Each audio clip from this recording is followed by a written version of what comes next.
क्या देश की सरकार यह मानती है कि हमारे पास पैसे का घोर अभाव है? हम वर्ष 2010 में व्यापक चर्चा और सहमति के आधार पर परमाणुीय क्षति के लिए, परमाणुीय नुकसान के लिए सिविल दायित्व और त्रुटि रहित दायित्व व्यवस्था के माध्यम से किसी परमाणुीय घटना के पीड़ितों को शीघ्र प्रतिकर के संदाय का उपबंध के लिए अधिनियमित किया गया था, उसका भी आज यहाँ निरसन होने की बात है। मैं बात करना चाहता हूँ कि हरित ऊर्जा को लेकर के भी दो राय इस मामले में है कि यूरोप के कई विकसित देश परमाणु ऊर्जा से किनारा कर रहे हैं। खासतौर से जर्मनी, अपने सभी पुराने परमाणु घरों को बंद कर दिया गया और वो एक वैकल्पिक हरित ऊर्जा की तरफ बढ़ना चाहते हैं। मैं विरोध में इस बात को नहीं कहना चाहता हूँ, लेकिन ये जो दो राय है उसको सदन के सामने में रखना चाहता था। तो तीसरी बात, एक बहुत महत्वपूर्ण बात है कि इस देश में जो संशोधन है, मैं कोई निजी क्षेत्र का विरोधी नहीं हूँ, लेकिन क्रिटिकल एरिया में परमाणु बिजली घर के क्षेत्र में निजी क्षेत्र खोलने का क्या औचित्य है? क्या देश की सरकार यह मानती है कि हमारे पास पैसे का घोर अभाव है, हम बिजली घर नहीं लगा सकते, या टेक्नोलॉजी को लेकर के इनके भीतर की टेक्नोलॉजी हमारे पास नहीं है?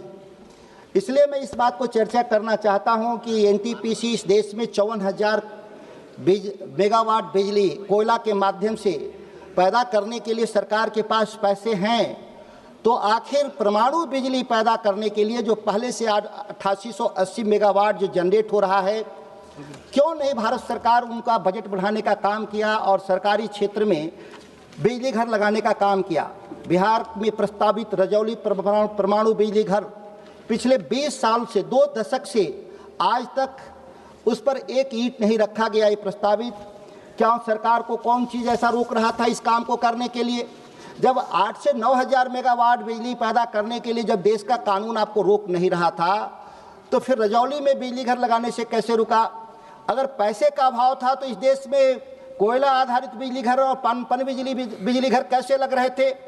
एक कंट्राडिक्टरी यह एक स्टेटमेंट सरकार के द्वारा दिया गया इस विधेयक को के औचित्य पर, वो हम लोग के समझ के परे। इसलिए मैं कहा कि इसका विरोध इसलिए भी नहीं है क्योंकि परमाणु बिजली अगर पैदा ही करना है तो सरकार के नियंत्रण में क्यों नहीं बिजली पैदा होना चाहिए? क्योंकि यहाँ ड्यूडल टेक्नोलॉजी का इस्तेमाल होता है, जहाँ परमाणु बिजली पैदा करने में जो संबंधित जो यूरेनियम है, अगर निजी क्षेत्रों के जरिए कहीं से लीक हो गया, जो अभी भी हो रहा है, कई जगह पे बिहार में यूरेनियम पकड़े गए, देश के कई हिस्से में यूरेनियम पकड़े गए, जबकि ये टोटली गवर्नमेंट के कंट्रोल में है। जिस दिन निजी क्षेत्रों में चला जाएगा, ये सुरक्षा टूट जाने का खतरा। 1 मिनट सर दिया जाए, बिहार का सवाल है। मैं एक और बात कहना चाहता हूं कि इस हरित ऊर्जा से देश के किसानों की भी चर्चा है, इसलिए मैंने बोला हरित ऊर्जा से जो पैदा होगा तो हरित ऊर्जा में हमको अभी केवल और केवल दिया जा रहा है सौर ऊर्जा, जो 8 घंटे हमको बिजली किसानों को मिलती है। बिजली विभाग ने अलग से फीडर बना दिया गांव के किसानों को कि 8 घंटा से ज़्यादा बिजली नहीं देंगे। क्या सरकार इसमें यह बात रिजर्व करेगी कि परमाणु बिजली से पैदा होने वाला 24 घंटा बिजली किसानों के लिए भी 24 घंटा उपलब्ध हो रहेगा? इसके लिए भी इसमें प्रावधान अगर करेगी तो बहुत अच्छा होता। इसके अलावा जो सबसे बहुत महत्वपूर्ण है कि धारा 12 उपधारा 2, जहां किसी भी व्यक्ति की लापरवाही और स्वयं की भूल चूक के कारण कोई नाभिकीय नुकसान होता है तो प्रचालक ऐसे व्यक्ति के लिए उत्तरदायी नहीं होगा।